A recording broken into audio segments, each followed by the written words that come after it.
Eu sinto que eu já não mereço o perdão de Deus. E ali a mensagem dizia várias vezes, estou perdido, estou perdido. Eu acho que Deus não pode mudar a minha vida. Eu me sinto perdido. Você já se sentiu assim, perdido? Muitas vezes na sua vida? Você sabe que desde a entrada do pecado, todos os seres humanos têm enfrentado essa luta impossível de controlar. O que nos leva a fazer aquilo que não queremos. Quase todos os seres humanos, após realizar uma ação imprópria, sempre se perguntam, por que eu fiz isso? Eu não queria fazer isso.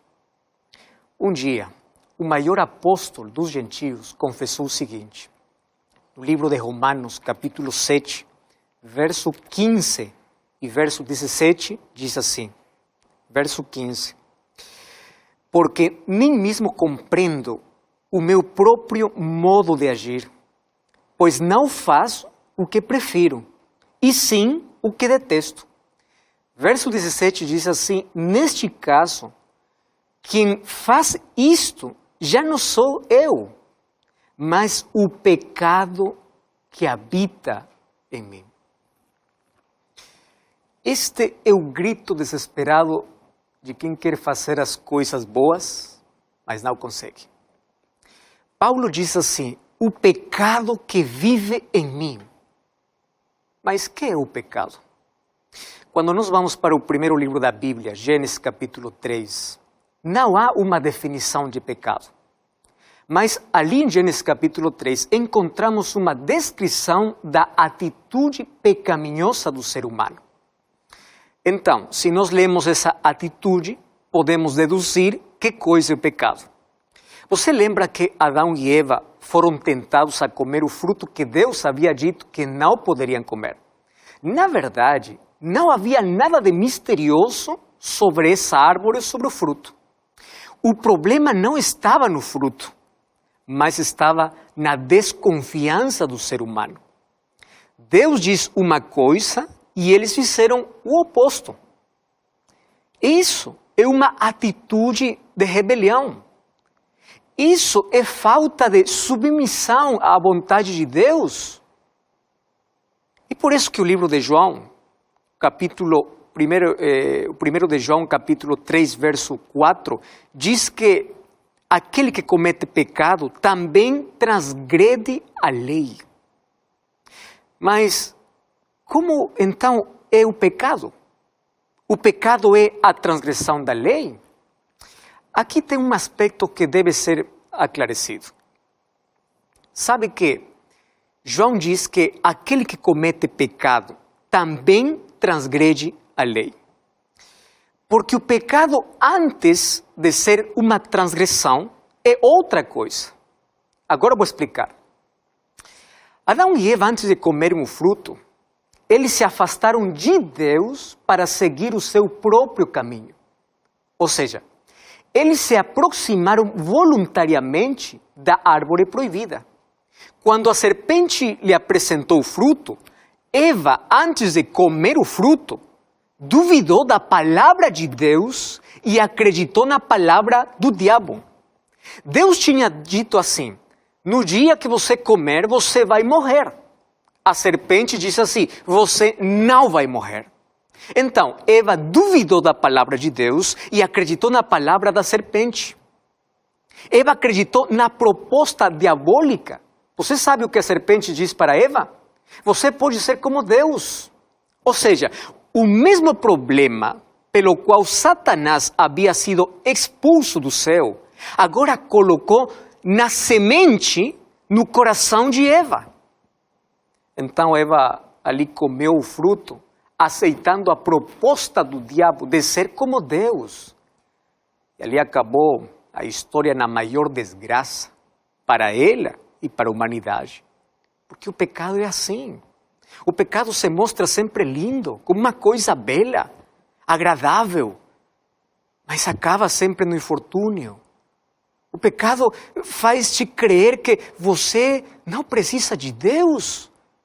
Mas você acaba infeliz, com uma vida sem sentido, no território da angústia e da morte. Mas onde nasce o pecado? O pecado nasce na mente. Na verdade, todos os pecados nascem ali. O inimigo coloca sementes e se você cuida dessas sementes, um dia crescem e dá fruto. E qual fruto? Dor, tragédia, decepção, amargura. Satanás coloca em sua mente a ideia absurda de que você não precisa de Deus, que você pode ser feliz afastado de Deus. E ele coloca duas sementes, a semente da dúvida e a semente da descrença. E se você permitir que essa semente possa crescer, a consequência vai ser inevitável. Muitas pessoas hoje vivem preocupadas porque estão ali preocupadas por atos pecaminosos. Eles querem cortar os frutos, mas esquecem que a raiz do pecado está no coração. E desse conceito nascem pelo menos duas ideias. A primeira, tem pessoas que acreditam que como não roubam, não adulteram, não fazem mentira, então não cometem pecado. Eles se justificam dizendo assim, eu sou uma pessoa muito boa. Eu sou melhor, inclusive, que os cristãos. Eu não preciso de igreja, não preciso de Deus, porque eu sou melhor. Porque essa pessoa pensa que pecado somente tem que ver com matar, mentir, roubar. Mas a Bíblia fala que o pecado também é não fazer o que você tem que fazer. O livro de Tiago, capítulo 4, o verso 17, diz que quem sabe fazer o que é bem e não pratica, também comete pecado. O apóstolo Paulo, no livro de Romanos capítulo 14, verso 23, ele menciona que aquilo que você faz sem fé, o que não vem da fé, é pecado. Então, pecado não somente se trata de apenas fazer. Muitos vivem no pecado mesmo não fazendo coisas más. Às vezes pensamos que o pecado é uma lista de coisas que se você não faz, você já está salvo. Quando esquecemos que o pecado se resume em uma palavra: independência de Deus. Quando você se afasta de Deus, quando você vive longe de Deus, quando você não tem um relacionamento próximo com Deus, você está em pecado. Mesmo quando você tenha uma vida cheia de boas ações, em algum momento os frutos vão aparecer porque a raiz está no coração. Quando o pecado começou lá no céu, Lúcifer não matou, ele não roubou, mas tornou-se independente de Deus. E ele colocou na mente das pessoas a ideia que você pode fazer muitas coisas boas para se salvar. Mas você não pode ter um relacionamento próximo com Deus quando isso é pecado. Pecado é quando você se afasta de Deus e ali você comete todas as coisas más. Tem um segundo grupo de pessoas que pensam assim: eu devo vencer o pecado para ir a Jesus. Então eu primeiro tenho que abandonar o álcool, o cigarro, o vício. Eles acreditam que tem poder, tem força para vencer. Quando Jesus nos convida para ir a Ele como somos, porque Ele tem poder para nos transformar. Se você pode mudar sozinho, então para que você precisa de Deus? Ouça o que vou falar agora. Ninguém abandona o mau caminho para ir a Deus. Quando vamos a Deus, acontece um milagre. Ali nossos olhos espirituais se abrem, podemos ver a nossa condição. E ali acontece o arrependimento. E o Espírito Santo nos faz abandonar o mau caminho. Isso se chama conversão. Tem muitas pessoas que estão convencidas do pecado, mas não estão convertidas.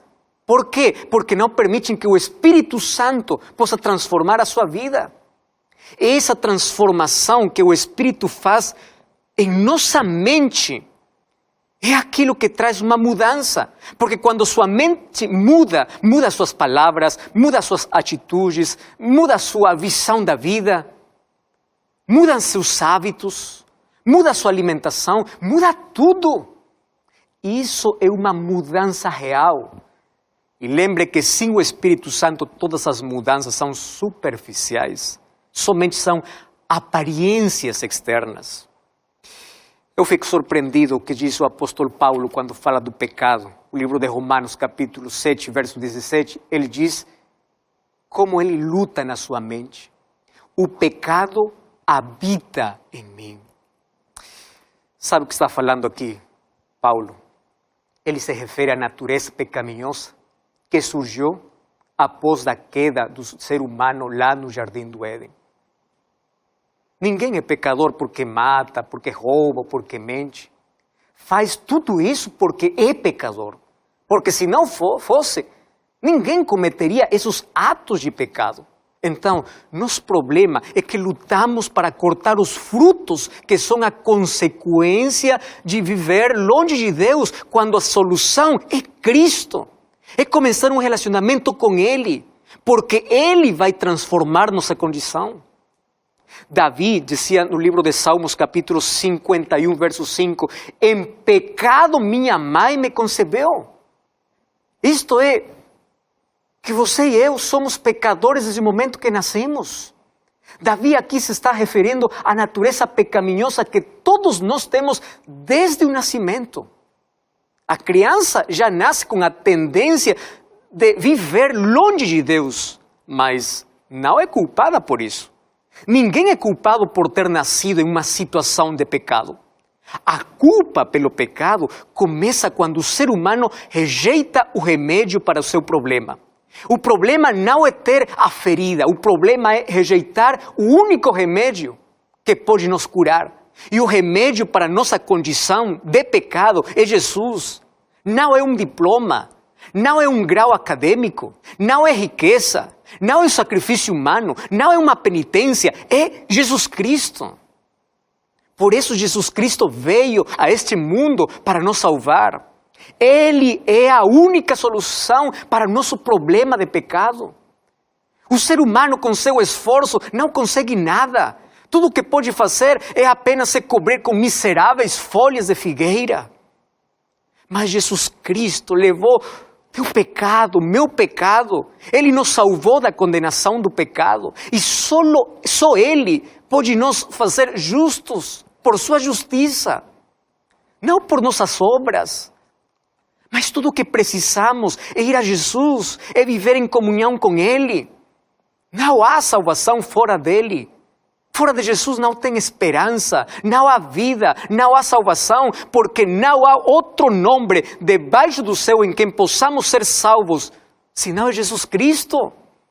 Sem Cristo morremos lentamente em vida, porque Ele dá sentido à nossa vida. Por isso o livro de João, capítulo 15, verso 5, Jesus diz, sem mim nada podereis fazer. Ou seja, sem Cristo, estamos completamente perdidos. Porém, com Cristo não importa a nossa história passada. Não importa os erros do passado. Quando nos encontramos com Jesus Cristo, Ele muda a nossa história para sempre. Um assassino chamado Paulo, quando se encontrou com Jesus, foi transformado de perseguidor a proclamador do Evangelho. Glória a Deus, porque para Deus não há caso perdido. No livro de Lucas, capítulo 23, eu encontro uma história de um homem que toda a sua vida foi manchada pelo pecado, escurecida pelo pecado.